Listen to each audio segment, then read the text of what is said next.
I wrote this book in the 70s. The novel came out in 1979. And over the course of the decades, I've had many people say to me, I felt sad when the novel was over because it presents a message of hope.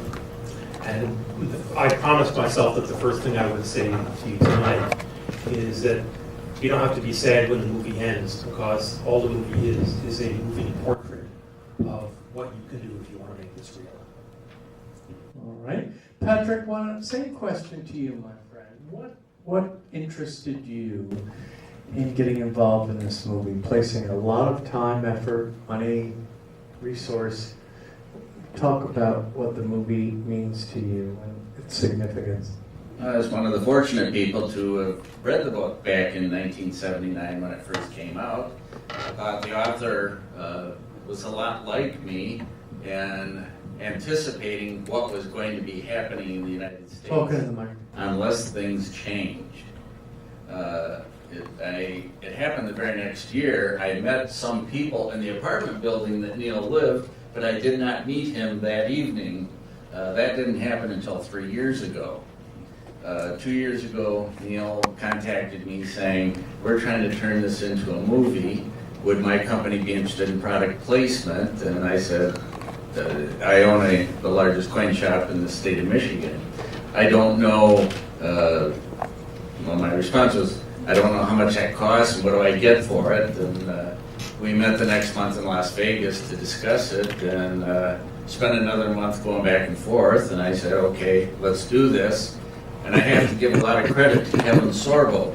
Neil said Kevin was on board. He wanted this movie to be made, and I talked to Kevin, and he said, this is a movie that needs to be made, and I agree, this is a movie that needed to be made, because now you have quantitative easing, government's inability to sharply reduce expenses, and people being deprived of their civil rights and liberties, just like the book predicted in 1979.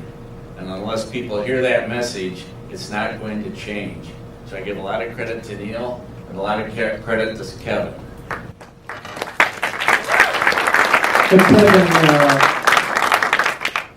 same question to you. What about this? I guess it was the book that first intrigued you. So talk about why you felt strongly this movie needed to be made. I just like to cause problems. To me, it was just, I'm pretty much everything opposite of Hollywood in a lot of ways. So the list is far too long to go down on what I feel is going on not only in Hollywood, but certainly on a bigger scale within our government. It isn't just looking at our current president right now. I think there's been a downfall in America since the 60s. There's been sort of a gradual step to take away a lot of different things from us. And I think the mass media is huge in accelerating that movement. And I look at what's going on right now with freedom of speech. That's a big problem with me. I know people working within the Walmart world, and they're telling me for the last 3 years that there have been government trucks pulling up to take about 80% of the bullets being supplied to Walmarts. Why? Why is the government stockpiling all the bullets right now? Why are bullet prices starting to go up as well? It's interesting. So, where's Oliver Stone when you need him? I think if it was a Republican president, he'd be all over this making movies right now.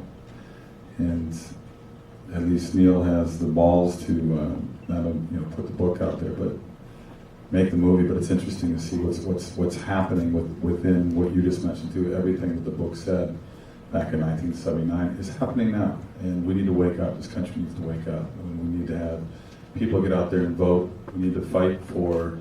I'm going to say it again. I'm a firm believer in term limits. I think we need to have a complete overhaul in Washington every 6 to 8 years. And stop giving these people these 40 to 50-year careers. They need to go out there and start living under the laws and rules that they pass on to us.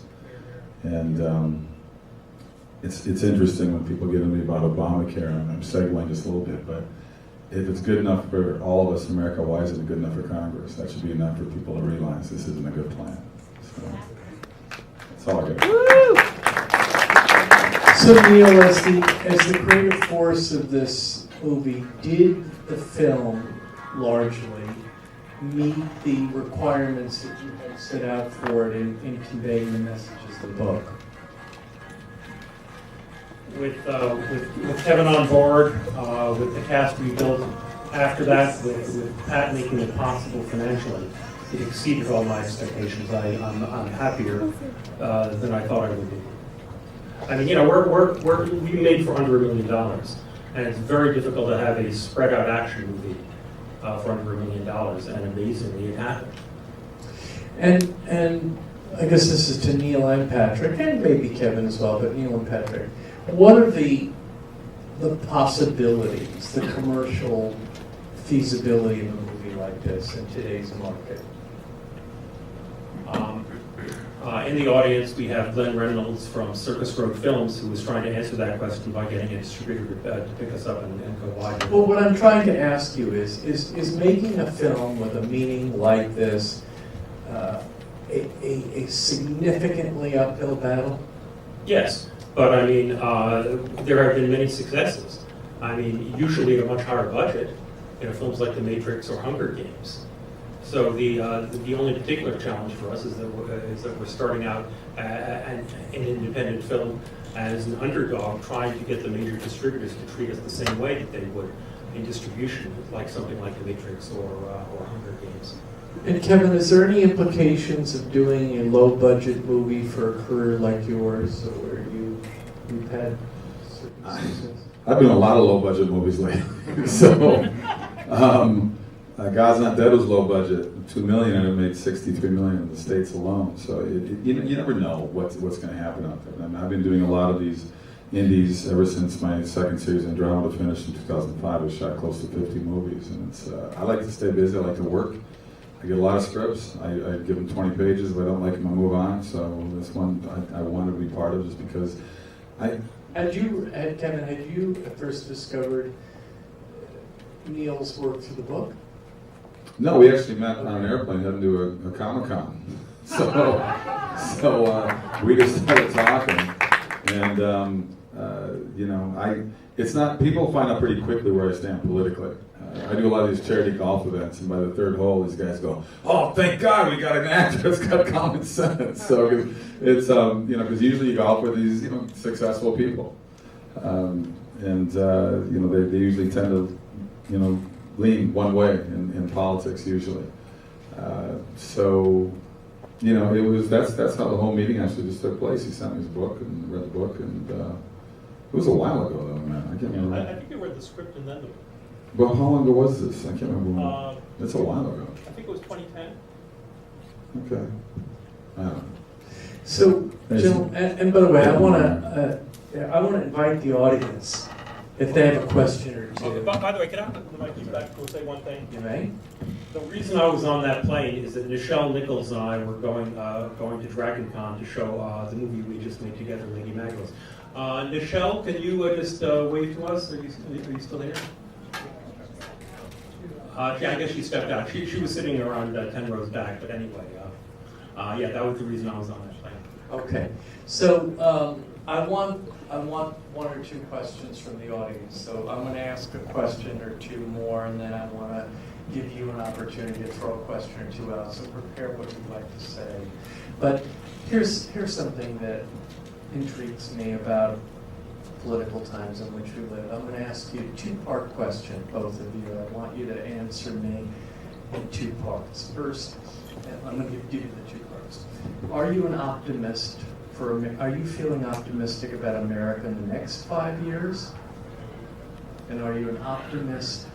Are you feeling optimistic about America in the next 25 years? So it's a two-part. It's the short 5 years and 25 years. Kevin, are you an optimist about America in the next 5 years?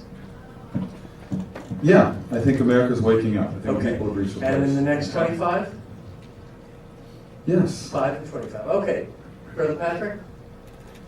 Are you an optimist about America in the next 5 years? I'm pessimistic in the next 5 years. Okay, and in the next Things are gonna 25? get a lot worse before the government gets out of the way, and then free people for the next 25 years. 25, unleash a are you great optimistic? optimistic revival. So you're optimist in 25. Yes. Okay, great. Okay.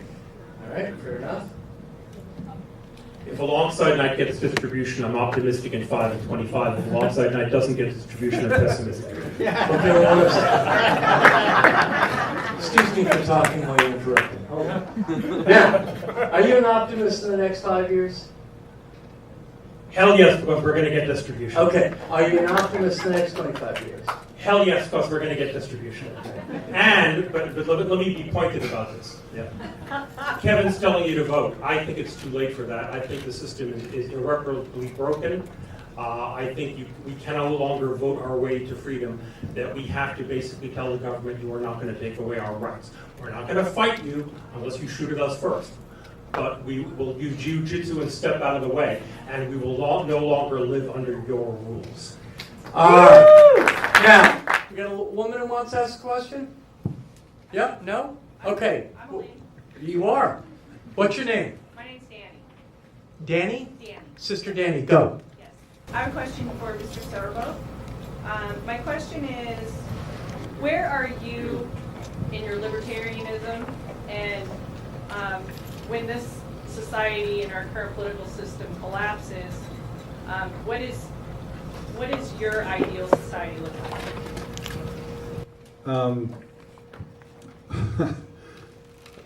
See, I'm one of these guys who votes, I think, with his head and his heart and his gut and with common sense, and actually looks at all the people very well. I don't really sit there and say I'm a hardline, I'm only going to vote this way. I'll look at people and I voted for people all over the place on the political arena. But I think I'm pretty smart at picking up people that I think would make the best whatever they are in politics. I've actually had a couple people ask me if I want to run for politics, and I said, no, I'm not interested at all. And I think it's a horrible job. But, we can't lie and put our heads in the sand, pretend we're not affected by it, because I had plenty of people tell me to sit there. I post stuff on Facebook that I know drives people crazy. But to me, it's like, I want to get it out there. I'm not going to hide it. So I'm not political. It does, I'm not part. Yeah, we're all political. And it does affect all of us. And we have to make the changes. We have to get to a point in our lives that said, segue again. I was down at the Comic-Con down in San Diego a couple years ago, and this female actress, I'm not going to say her name, she got livid when I just brought up that we need to get, everybody's got to show an ID to vote. She got in my face, you wouldn't believe. I looked at her. Said it was racist. And I said, so if I get pulled over by a cop, so I'm not going to show you my license because it's racist. It's weird. It's such a weird argument from that side. Why? I agree with Neil. Our voting system is so corrupt and so crooked. How do we fix this? How do we? It's strange. It's sad. I do have a B plan about the optimism stuff. I may move to New Zealand. I don't know. All right, listen. I'm going to ask one last party question. This one's a prediction question. The name of the nominee for the Republican Party and the Democratic Party in the next election. Hold on, Senator. Hold on. Go ahead. Name of the Republican nominee. Who do I think it's going to be? Yes. Let's go quick. Unfortunately, I think it might be Hillary because I can't get it. Democratic, Hillary. And Who's Republican? Some people may not like. I liked Romney. I did. Romney. Okay, good. Patrick, name of the Democratic nominee? I stay away from politics enough that I couldn't tell you. Okay. All right. Big Ben Neil? Democrat Mickey Mouse, Republican Donald Duck. All right, ladies and gentlemen. All right, let's take a quick show of support. Who of you is interested in Donald Duck winning the presidency? Give me applause. And Mickey Mouse? Ladies and gentlemen, there's you have a tie. It's a Donald Duck Mickey Mouse tie. We'll have to throw it to the Electoral College for a picture. Okay, thank you for coming tonight. Wait. We have Jordan Page coming up for his song. Oh, Jordan Page. There, I wouldn't want to miss that. Let's go. I also have, while Jordan's coming up to get ready, I have a request of those who did have speaking parts in the film.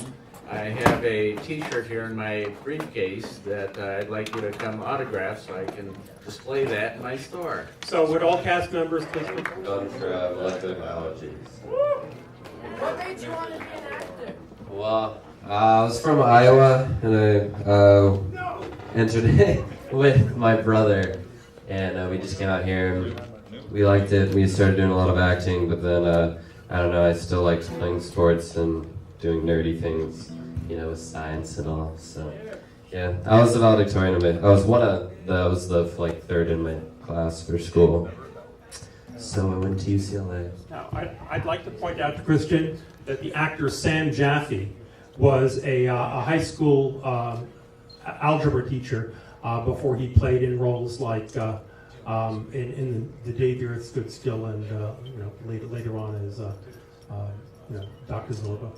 Yeah, I'm not gonna go into genetic engineering, so that's where you'll see me.